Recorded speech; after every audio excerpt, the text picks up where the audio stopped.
Baiklah, Assalamualaikum warahmatullahi wabarakatuh. Perkenalkan, nama saya Nadia Kotrunada Tohiri dengan NIM A1C1180073. Di video kali ini saya akan mempresentasikan mengenai materi saya, mengenai permasalahan saya, lagi-lagi yang ada materinya pada blog saya. Nah, tapi kali ini dengan judul pembuatan dan sifat-sifat asam karboksilat. Langsung saja ke permasalahan pertama saya. Permasalahan pertama saya itu bagaimana jika alkohol primer dan aldehid dioksidasi menjadi asam karboksilat menggunakan pelarut selain larutan kalium dikromat 5. Alasan saya mengambil permasalahan tersebut adalah pada pembuatan asam karboksilat di laboratorium dengan oksidasi alkohol ataupun aldehid. Nah, alkohol primer dan aldehid itu biasanya dioksidasi menjadi asam karboksilat menggunakan larutan kalium dikromat 5 dengan adanya asam sulfat encer.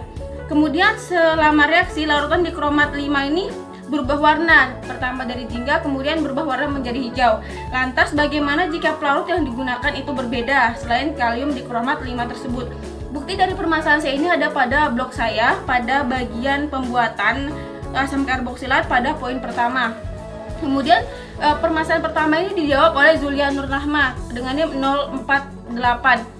Saya ucapkan terima kasih atas jawaban yang telah diberikan, dan kemudian saya tidak setuju dengan jawaban yang Zulia berikan ini karena Zulia tidak menyertakan reaksi dan tidak memberi alasan poin pastinya ion dikromat ini. Nah, Zulia di sini tidak menjelaskan bahwa seberapa penting ion dikromat pada reaksi ini, pada reaksi pembuatan asam karboksilat ini. Kemudian di sini juga Zulia tidak menyertakan reaksi tersebut. Kemudian pada permasalahan kedua, mengapa jarang membuat asam dimulai dengan aldehid tetapi umum untuk dimulai dari alkohol primer? Kemudian alasan saya mengambil permasalahan tersebut adalah pembuatan asam karboksilat bisa dioksidasi dengan alkohol primer ataupun aldehid. Jika alkohol primer tersebut direaksi, dia itu akan menghasilkan aldehid. Kemudian aldehid yang terbentuk dari alkohol primer yang sudah dioksidasi tersebut mengalami oksidasi lanjutan dengan kemudian baru menghasilkan asam karboksilat. Tetapi mengapa jarang aldehid tersebut digunakan untuk pembentukan asam karboksilat tetapi lebih sering alkohol primer? Padahal menurut logika kita, kalau misalnya digunakan aldehid dia cuma membutuhkan langkah sekali untuk terbentuk asam karboksilat, sedangkan jika kita gunakan alkohol kita butuh 2 langkah. Pertama membentuk aldehid dulu, kemudian membentuk asam karboksilat, seperti itu. Bukti dari permasalahan saya tersebut ada pada blog saya pada bagian akhir dari poin pertama. Kemudian jawaban saya ini dijawab oleh Dewi dengan NIM 029. Terima kasih atas jawaban yang sudah Dewi berikan. Di sini saya tidak setuju dengan jawaban yang telah Dewi berikan karena Dewi di sini tidak menjelaskan kenapa tidak bisa aldehid tersebut direaksikan untuk menghasilkan asam karboksilat secara langsung. Mengapa harus melewati tahap alkohol primer dulu untuk menghasilkan aldehid, untuk menghasilkan asam karboksilat, sehingga alkohol primer ini lebih umum digunakan ketimbang aldehid tadi.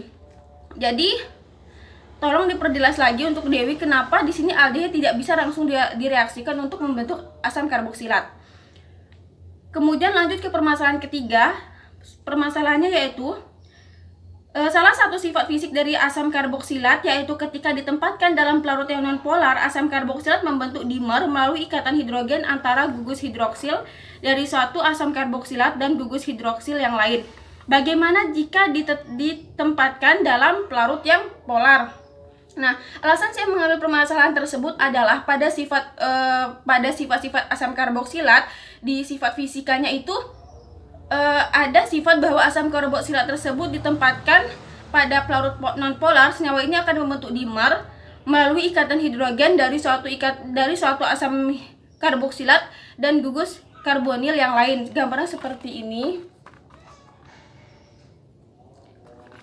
Kemudian apabila ditempatkan pada pelarut polar, apakah yang terjadi akan sebaliknya dari yang nonpolar tadi, atau bahkan asam karboksilat ini akan terekstraksi. Kemudian bukti dari permasalahan ini ada pada blog saya pada sifat fisik asam karboksilat. Kemudian permasalahan kali ini dijawab oleh Sandi dengan NIM 041. Kemudian saya ucapkan terima kasih atas jawaban yang sudah Sandi berikan. Di sini saya tidak setuju dengan jawaban yang Sandi berikan karena di sini Sandi tidak menjelaskan secara rinci mengenai pelarut polar dengan asam karboksilat tersebut atau asam karboksilat ketika ditempatkan pada pelarut yang polar. Jadi menurut saya Sandi fokus saja menjelaskan hal tersebut, tidak perlu membahas pelarut non polar lagi.